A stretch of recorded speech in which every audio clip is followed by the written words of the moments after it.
చూస్తూ ఉన్నారు రాష్ట్ర వ్యాప్తంగా ఈ రోజు గిరిజన మహిళల పైన కూడా జరుగుతున్న జాడి లగ్చర్ల ఘటన ఇవన్నీ చూస్తుంటే ఏమనిపిస్తుందమ్మా? అది చెండాలంగా అనిపిస్తుంది గవర్నమెంట్ తీరు పద్ధతి.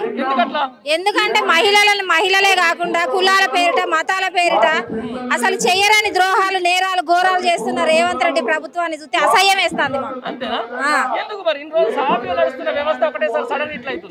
ఇది కేసీఆర్ పాలన లేక కేసీఆర్ గవర్నమెంట్ కోల్పోయిన ప్రతి ఒక్కరు ప్రతి ఇంటి పెద్దను కోల్పోయిన బాధలో ఉన్నారు. అంతే.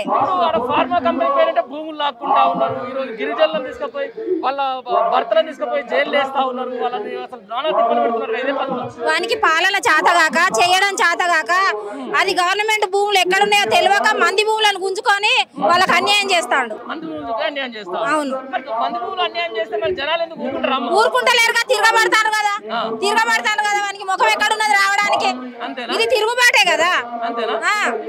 చాలా మంది అంటా ఉన్నారు నాశనగారానికి ఈ రోజు మాకు తెలంగాణకి పార్టీ వచ్చిందని చెప్పేసి మీరేమంటారు? అంటే కూర్చున్న కొమ్మని నరుకున్న ప్రజలు ఎంత తప్పు చేసినో వాళ్ళకి ఇప్పుడు అర్థమైతుంది.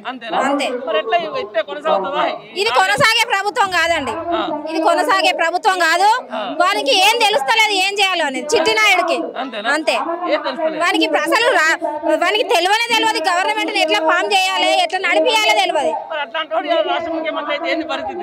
అది వద్దని చెప్తాను కదా. ఇప్పుడు తెలియక మేము ఏదో అధికారులు ఇప్పించినాం వద్దని చెప్తాను. ఎక్కించిన వాళ్ళకి దించుడు కష్టమా అండి? దింపుడే, ఖచ్చితంగా దింపుడే. దిగుతాడు. 6 నెలల దిగిపోయే ప్రభుత్వమే ఇది. అంతే. సరే అమ్మా, మీరు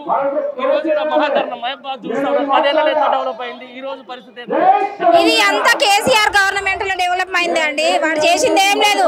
కట్టిన ఇల్లు పెట్టిన పొయ్యి మీద పాలు పొంగిస్తాడు అంతే తప్ప వాడు చేసింది ఏం లేదు. ఏంటిదండి? రోజు ఏడుచుడే మాకు. రోజు ఏడిపే.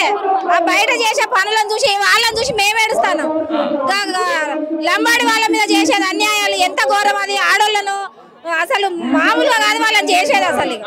అసలు ప్రతి అది వాళ్ళ లంబాడోళ్ళే కానీ ఎవరైనా కానీ అందరు మహిళలమే కదా. మహిళల మీద జరుగుతున్న అన్యాయాలకు బాధపడతాను మేము. రైతులైతే అసలు పంట పొలాలలో పండుకొని కేసీఆర్ తలుసుకొని ఏడుతారు. ఆ ఇంటికి పెద్ద కొడుకుని తలుసుకొని ఏడుతారు. ఒక్క రైతుగానే న్యాయం చేసిన చిట్టినాయుడు గుంపు మేస్త్రి ఇంతవరకు ఒక్కళ్ళు కూడా న్యాయం చేయలేవాడు. వాడు లండన్ కు అమెరికాకు అటు ఇటు తిరిగే వరకే వానికి టైం సరిపోతలేదు. ఎవరికి న్యాయం చేస్తాడు చెప్పండి? మీరు చెప్పండి. మాకు దరిద్రమైన ప్రభుత్వమే మాకు వద్దు. అసలు వద్దే వద్దు. కేసీఆర్ ను కోల్పోయిన మేము అందరము ఇంటి పెద్ద దిక్కును కోల్పోయినంత బాధపడతాం మేము. దగ్గర ఆల్మోస్ట్ 11 విజయోత్సవ సభలు చేసుకుంటా ఉన్నారు. ఏం చేసిండ్రని విజయోత్సవ సభలు? ఇంటి 25,100 ఏవి, 4,000 పెన్షన్ ఏది, గ్యాస్ ఏది, కరెంట్ ఏది, ఎక్కడ వాడు చేసింది? వాడు ఊర్లో తిరిగొచ్చి విజయోత్సవాలు చేసుకుంటాడు. లండన్ కు పోతాడు, అమెరికాకు పోతాడు, వాటి మీద చేస్తాడు.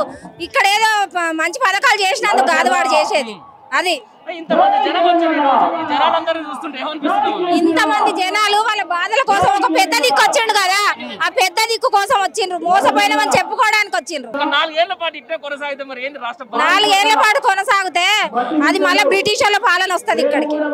బ్రిటిష్ వాళ్ళు మళ్ళీ వచ్చినట్టే. ఇక వీని ప్రభుత్వంలో బ్రిటిష్ వాళ్ళే మాకు కనబడతాండ్రు. ఇక అదే అవుతుంది. ఇక అంతే.